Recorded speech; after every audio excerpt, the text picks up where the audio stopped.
Hey, how many of you know how economics works? We keep hearing about how economics is, or capitalism is evil, socialism is evil. They're actually economic systems, and we're going to learn how they work today on the Rogue Economist.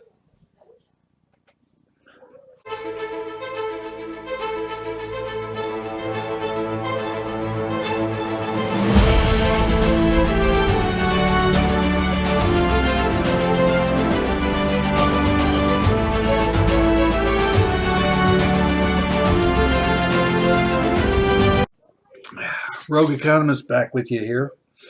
And like I said, today I'm going to explain the difference between capitalism and socialism, and I'm going to use um, the appropriate vocabulary to describe these, and I will explain this as I go along.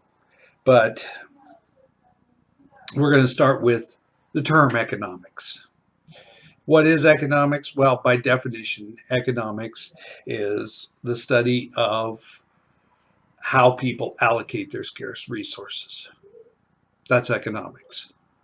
And you can look at all kinds of different resources. But the primary resources we're going to be looking at today are capital, labor, and raw materials. Okay, how capitalism works in a free market society. You start out, you have an entrepreneur,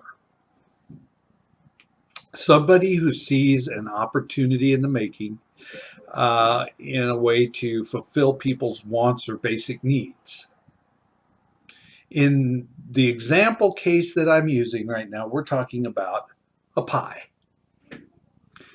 Not a pie chart, but a pie. So, what do you need to make a pie? Well, you need raw materials to make a pie. You need flour and lard and sugar and fruit. You need these things to bake a pie. Those are the raw materials, those are the ingredients. What else would you need? Well, you would have to find people who know how to bake pies. Bakers.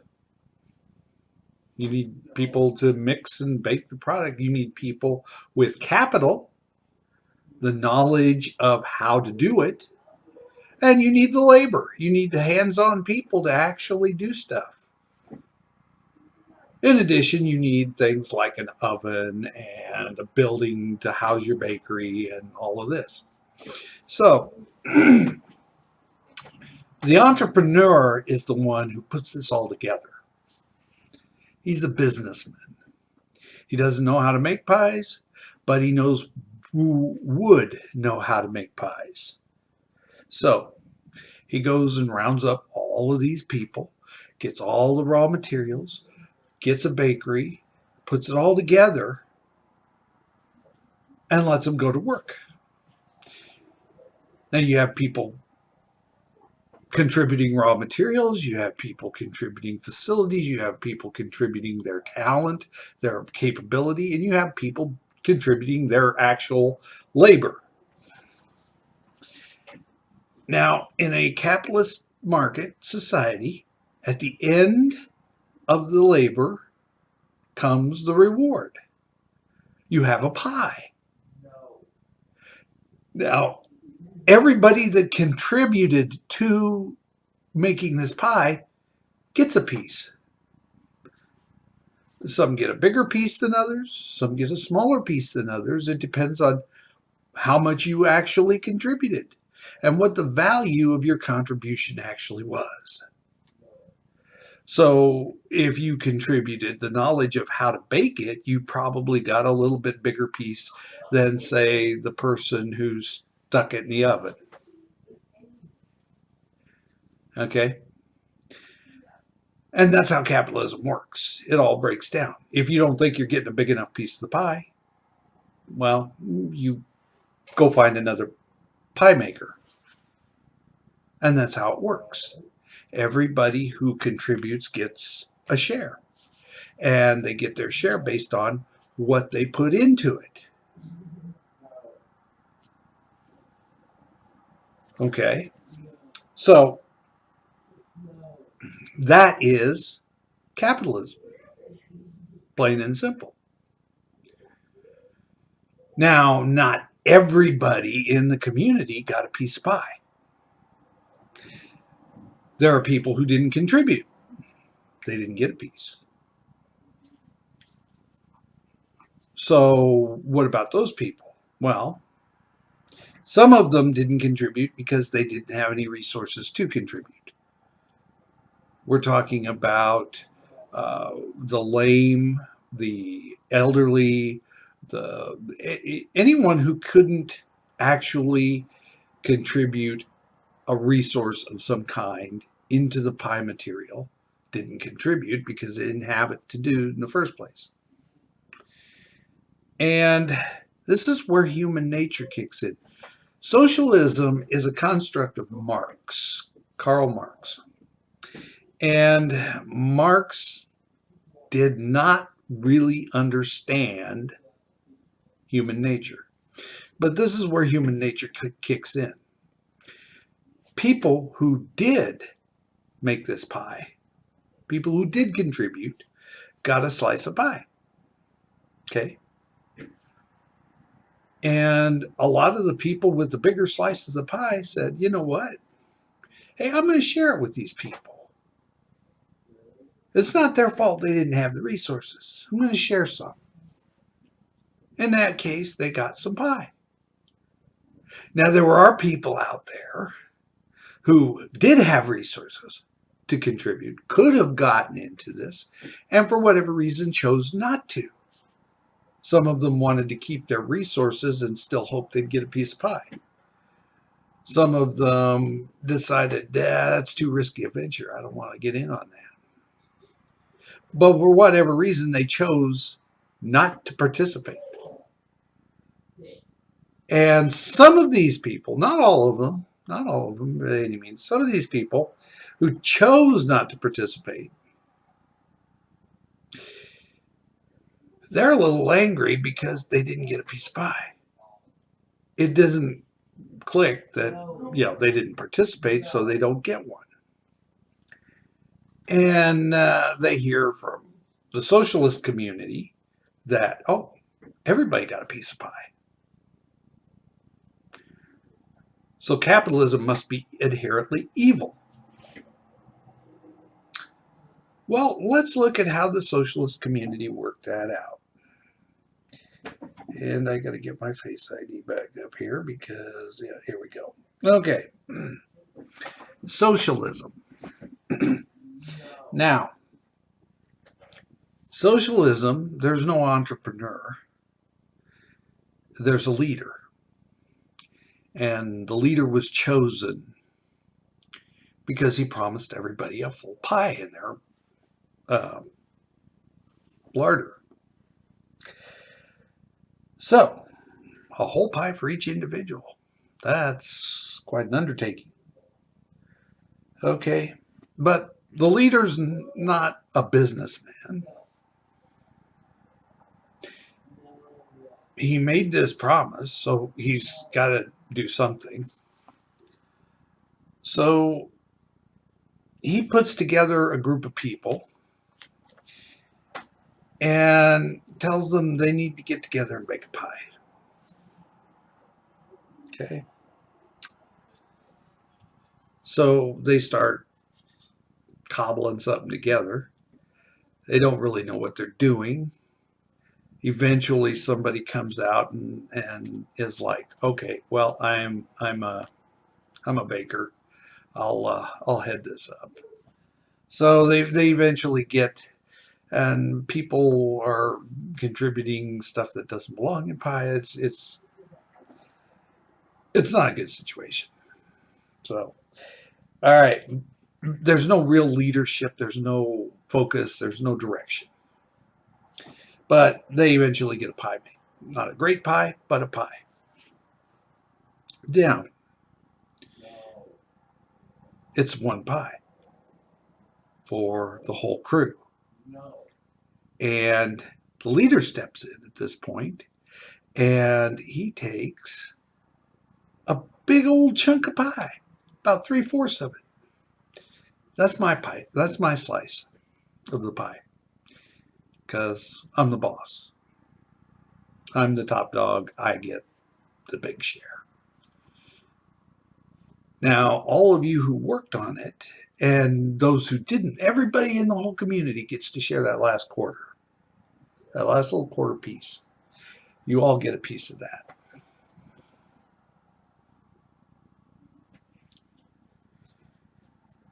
Whether you worked on it or not, you get that piece, which basically amounts to just a few crumbs, but anyway, naturally, human nature kicks in again. The people who worked on the project, the people who were actually in on it, contributing their resources, their labor, their capital, their raw materials, are a little miffed because they got the same allotment as the people who didn't do anything to get a piece of the pie. And the piece of pie they got was of less value than the resources they committed to the project.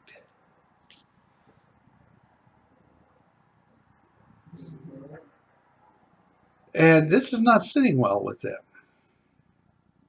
It sits well with everybody else. The leader's happy. Leader's like, hey, everybody got pie.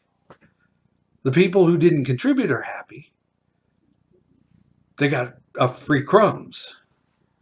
The people that did the work and put in the effort and the resources, they're not happy because they didn't get anything back out of it. And I've seen this time and time again in real life circumstances where the people who are doing the work are not getting what they consider to be a fair deal. And so what happens? I worked in a factory for a while, and one of the things I noticed,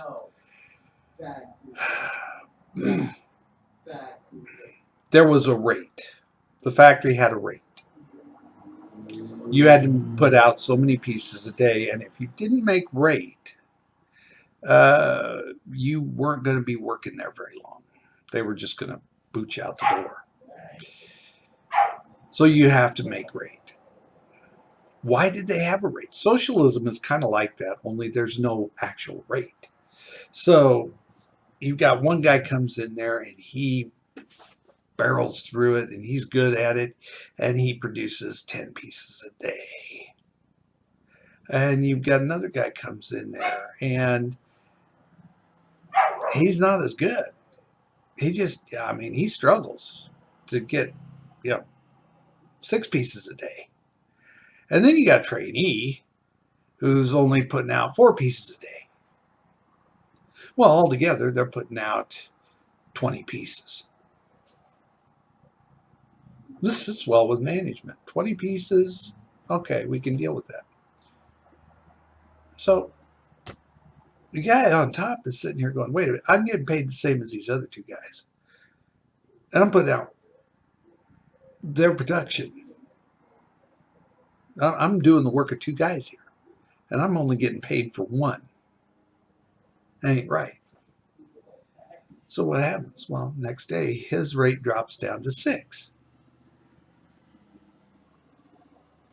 But now the second guy, he's sitting there noticing that the first guy ate at his machine all day. He's only there part of it. He's hanging out at the water cooler. He's in the break room. He's dinking around. Well, I'm working the whole 8-hour shift. Well, next thing you know, he's only doing 4 pieces a day. Well, the first guy, that doesn't sit well with him. So then he drops down to 4. The next thing you know, they're getting 10 pieces out of all three guys. That's half the production. Socialism works that way. It always goes to the lowest common denominator. No one is going to do more work than anyone else because they're not getting paid for it. There's no incentive. So companies make incentives. They put a rate up. It's like you make this many or you don't work here. So that means that, okay, the best workers can slack off a little and the hard workers have to pump out a little harder because they all have to make 8 pieces a day. That's what's happening here. And that's the problem with socialism. Human nature kicks in and people look around and they say, hey, I'm not getting treated fairly here. So how does socialism survive in places like China and North Korea and USSR and Cuba and all these places that have socialism? Well, first off, the leadership lies to them. Remember the few people who thought that capitalism was evil and socialism was great because they said, hey, in socialism they all get pie, whether they work or not.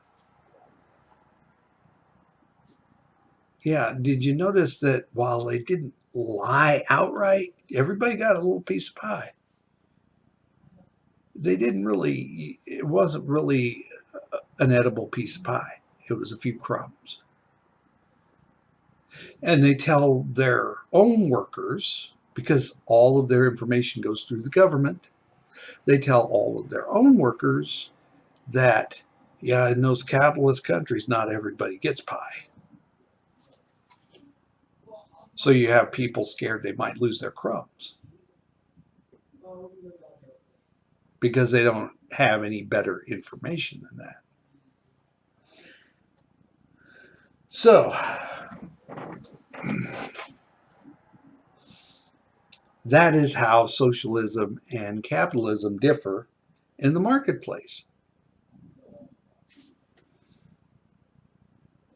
Now, I'm not saying that one is better than the other. I'm just explaining to you this is how it works. But one other takeaway you can get from this, and this is an important one. Capitalism almost always requires a free state. Capitalism did not really come of its own until people started having a say in how they were governed. First came the Magna Carta, then came increasing capitalism and the first industrial revolution. On the flip side of the coin, and I have some people coming through here. Sorry, we're going to go to Dollar General and get any more piggy ears. Okay. My studio is not airtight. Socialism, conversely, requires a very closed state because you have to have an authority over you, an overlord, as you would, to force people to give up their scarce resources for the good of the community. You're not going to get your true value out of it. You're not going to get the value of your resources back. You lose that to the state, and the state lets you keep some of what is made. So that's the difference. That can't happen in a free and freedom-loving society. It can't work that way. Because if you have freedom, then you're going to take your resources and go somewhere else. And if you are trying to create a socialist community, if all the resources leave, the socialist community implodes. So you have to have a all-powerful state to prevent those resources from exiting, which is why virtually every socialist country that's ever been started has, number one, a dictatorship. And more importantly, number two, has failed or is on the cusp of failure.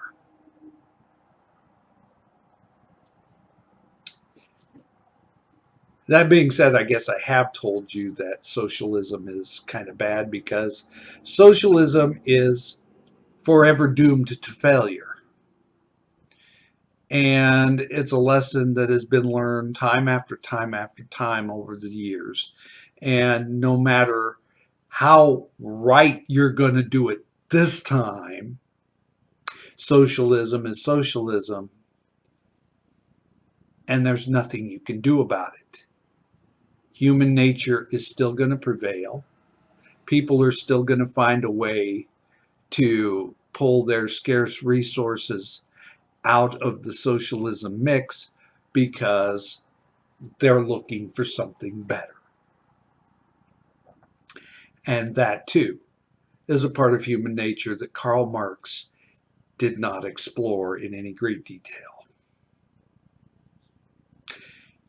If you want more from the Rogue Economist, I will be back and I will be doing more on things like economics. We will look into and explore the vocabulary of economics and how economics actually works in both the free market society and in this stakeholder capitalism that they're talking about these days, that the globalists are really pushing for.